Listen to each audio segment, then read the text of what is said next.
Good evening, guys.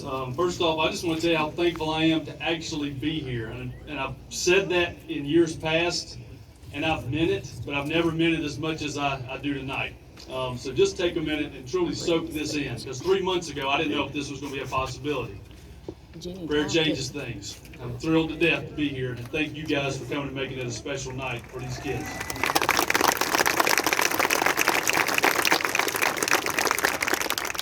I want to lead off by thanking staff at Newton Conover High School for persevering through the pandemic and delivering instruction and support through some of the toughest circumstances that can be imagined. I hope that each of you guys feel a deep sense of satisfaction and a job well done, and I'm truly thankful for each of you. I'd like to thank the families of these graduates for their nurture and support throughout the lives of these students. Tonight, it's as much your celebration as it is the graduates. There's an old adage that goes, when a father gives to his son, both laugh. But when a son gives to his father, both cry. Tonight, that old adage will be played out in front of us. Finally, congratulations to you guys, class of 2021. This is the class that, at least in my mind, is always going to be remembered as that group. Not for bad reasons on your part, necessarily, but, you will never forget where you were when you found out the pandemic hit. You'll never forget minute details during this year. Many people wait a lifetime for a story to tell their grandkids, but if you don't accomplish anything else, the pandemic kind of took care of that for you. All right? This evening I want to talk to you really quick about something that is a familiar topic, but I think anymore it's becoming more and more foreign, and that is truth. Gospel of John, chapter 18:38. Jesus was on trial, basically for claiming to be the Son of God. And the Roman governor Pilate was obviously trying to go through the judicial process to prove something or disprove something. But there's an interesting exchange that took place. And Pilate said, "You are a king then." And Jesus answered, "You say that I'm a king. In fact, the reason I was born and came into the world is to testify to the truth. Everyone on the side of the truth listens to me." Then Pilate asked a question that each of you folks need to be able to answer for yourself. He said, "What is truth?" Each year, the Oxford Dictionary selects a word of the year. In 2020, since it's an unprecedented year, they couldn't pick just one. So some of the words such as bubbles, lockdown, shelter in place, face masks, essential workers, remote working, unmute, workation, and staycation, respectively, grew in their usage anywhere from 300% to 57,000%. I didn't realize mathematically that was an option, but apparently that's what happened. Well, in 2016, there was an interesting word that was the word of the year. It was post-truth. Casper Grathwohl, who is the president of Oxford Dictionaries, explained the rationale behind the selection of the word post-truth that year. He said, fueled by the rise of social media as a news source and a growing distrust of facts offered up by the establishment, post-truth as a concept has been riding its linguistic footing for some time. I wouldn't be surprised if post-truth becomes one of the defining words of our time. Many commentators added that we live in a post-truth world, or a world in which truth has become unimportant or irrelevant. There are truths noted in the Declaration of Independence. We hold these truths to be self-evident, that all men are created equal and endowed by their Creator with certain unalienable rights, that among them are life, liberty, and the pursuit of happiness. There are natural laws and truths, such as the law of gravity. There's truth about the mortality of man. All things that live one day will face death. The Bible says it's appointed unto man once to die and then the judgment. Truths about morality. Is there a right or wrong? I found in my life when people are talking about themselves, they want morality to be variable and relative. But when it's talking with other people, they want it to be absolute. Maybe you found this to be true as well. And then there's truth that we seek and find in situations in everyday life. For example, is COVID vaccines that a good thing, or are you unwittingly accepting the mark of the beast? This sort of truth requires discernment on the part of individuals, and it's an active process.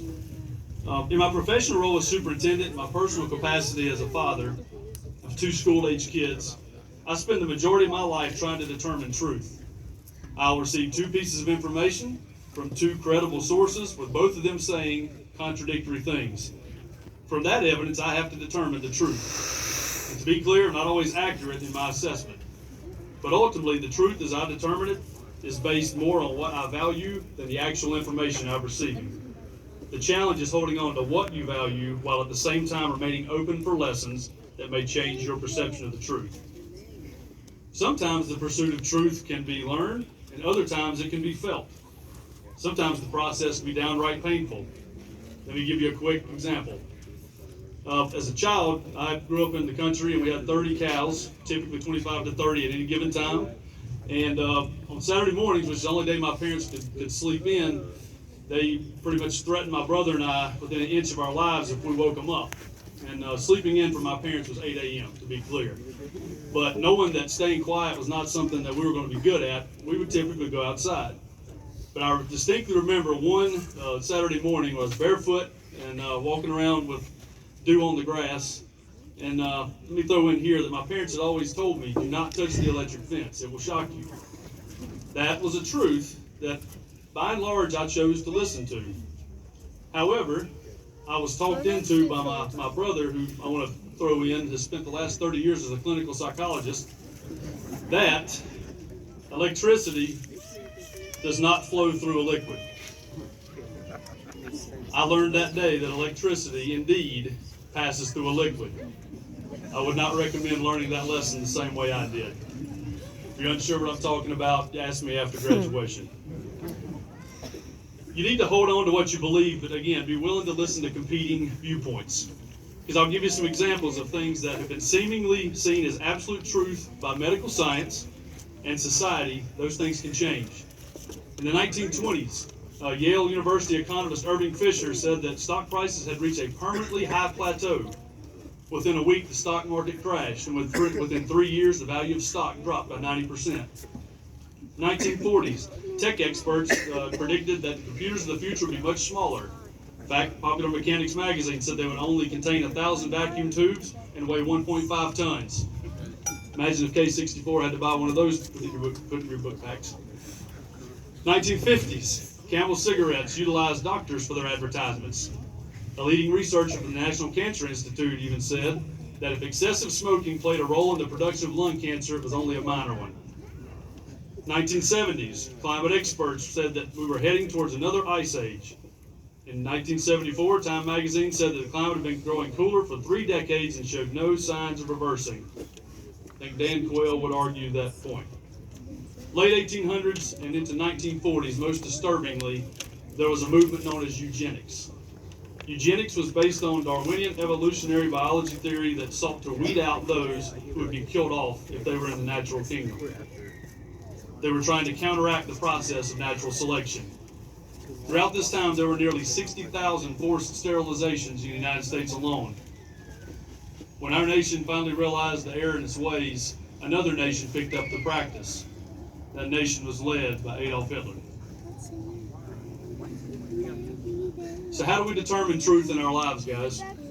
This is not really scientific. This is just from me. Four suggestions. When you receive new information, always consider the source. Everybody has an angle. Always remember that. Consider the context in which you got the information, because context matters. Be patient with yourself in your pursuit of truth, because it is a lifelong process. And determine sources of truth in your life, and you hold on to them to tether you in the midst of life's uncertainty. Guys, in closing, remember this. A lie is a lie, even if everyone believes it. And the truth is the truth, even if no one believes it. It's my prayer that you guys seek and find truth in your life, and that truth will indeed set you free. Class of 2021, I'm so proud of you. Best wishes. God bless. Thank you.